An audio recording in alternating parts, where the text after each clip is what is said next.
Doctor Nausheen फिरदौस शेख अकील अलाउद्दीन आरोपी क्रमांक 2, accuse number 3 Sheikh Aqeel Sheikh Alauddin, ये दोनों को पुलिसों ने जो है वो 2 तारीख को 6:31 पे अरेस्ट किया था और कोर्ट के सामने सेकेंड डे पेश किया था। और उस वक्त पुलिसों ने 5 दिन का PCR ये दोनों आरोपियों के खिलाफ मांगा था। उस वक्त हमने कोर्ट में सरकारी वकील का पक्ष यानी पीड़िता प्रोसिक्यूट्रिक्स की जानिब से बाजू रखते हुए कोर्ट में ऐसा आर्ग्यूमेंट किया था कि ये दोनों का रोल बहुत मेजर है। एक विटनेस के कहने पर ये दोनों को आरोपी बनाया गया है और विटनेस जो है वो उन्हीं के रिश्तेदार की पार्टी से बिलोंग करते हैं और 25 लाख रुपए की बात थी, जिसमें से 15 लाख रुपए इनकी तरफ आए थे, पर इन्होंने वो पीड़िता तक पैसे पहुंचाए नहीं और अब तक इसमें तफ्तीश होनी बाकी है और इसमें आरोपियों की गुंजाइश है। तफसील से इन्वेस्टिगेशन जो है अब तक होनी बाकी है, इसलिए इनको 5 के 5 दिन का मुकम्मल PCR दिया जाए। तो मेहरबान कोर्ट ने हमारी बात को मानते हुए उनको 5 दिन का यानी आज की तारीख तक का PCR ग्रांट किया। जब पुलिसों को लगा कि इनकी तरफ से किसी भी तरह की इन्वेस्टिगेशन इंट्रोगेशन अब ज़रूरी नहीं रहा, तो पुलिसों ने खुद से आज MCR रिपोर्ट कोर्ट में पेश किया, जबकि आरोपी क्रमांक 4 नदीमुद्दीन अलीउद्दीन शेख यानी नदीम फीडर अब तक फ़रार बताया जा रहा है और इसमें अब तक कोई भी आरोपी बड़ा नहीं है, पर मुमकिन है कि इसमें आरोपी बढ़ सकते हैं। हमने कोर्ट में एक और एप्लीकेशन मूव किया कि जो एक्यूज़ नंबर 1 है मोहम्मद यूसुफ मोहम्मद इलियास, इनको पुलिसों ने 30 अक्टूबर को 11:56 पर अरेस्ट किया और उसके बाद में मेहरबान कोर्ट के सामने पेश किया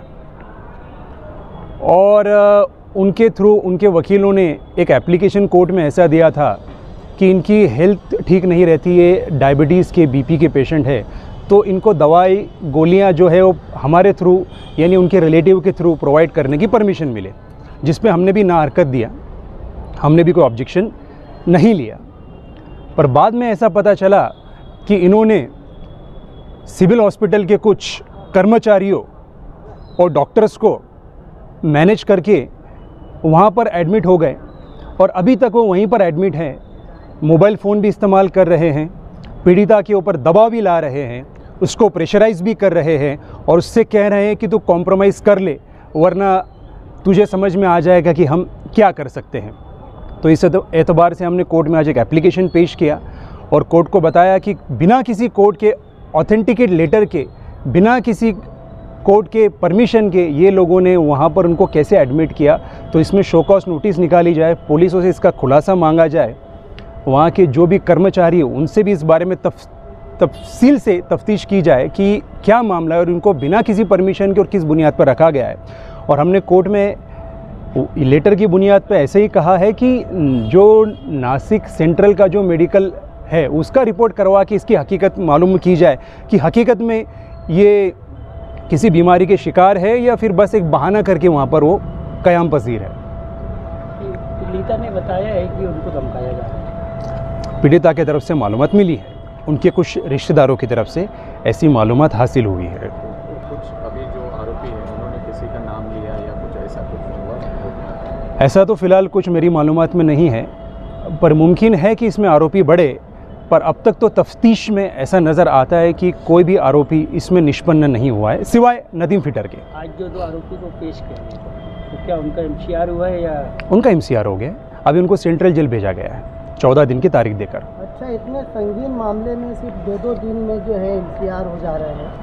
इस बारे में क्या कहेंगे आप? क्या मज़ीद जो है तफ्तीश नहीं होना चाहिए, ऐसा आपको लगता है? जिस तरीके की बातें आपने पीड़िता की तरफ से बताई, क्या ऐसा लगता नहीं है कि मामला कुछ ज़्यादा संगीन है, उसको मज़ीद तफ्तीश की जानी चाहिए? आरोपी क्रमांक 1 जो है 30 तारीख को उनको अरेस्ट किया गया, कोर्ट के सामने पेश किया गया, 5 दिन की PC मांगी गई और कोर्ट ने तफ्तीश के लिए 3 दिन की PC दी उसके बाद में जो है ये नया खुलासा हुआ, ये नया मोड़ आया कि जो आरोपी क्रमांक 2 और 3 हैं, इन्होंने एक्सटॉर्शन किया, खंडनी की और जो पीड़ित है उसको उन्होंने कंपेल किया, उसको मजबूर किया कि वो इस तरह के काम करे। तो पुलिसों ने 5 दिन की पीसी मांगी थी। आरोपी क्रमांक 1 के एतबार से भी 5 दिन की पीसी मांगी गई, जबकि उनको 3 दिन की मिली, और 2 और 3 के एतबार से 5 दिन की मांगी गई और उनको 5 के 5 दिन की पीसी मिली है। रही बात आपने जो कहा कि मामला बड़ा संगीन है, बड़ा गंभीर है, तो इसमें पीसी इतने कम दिन की क्यों? तो अभी जो BNSS है उसमें प्रोविज़न आया है कि अगर पुलिसों को लगता है कि तफ्तीश के लिए और कुछ दिनों की PCR की गुंजाइश है, तो उस इवेंट में PCR बढ़ाकर मांगने का पूरा अधिकार पुलिसों को है। पर अगर पुलिस बेबुनियादी तौर पर किसी का PC मांग रहे हैं तो वो भी इन्वेस्टिगेशन के लिए लायबल होते हैं, तो बेबुनियादी तौर पर वो किसी का PC तो नहीं मांग सकते।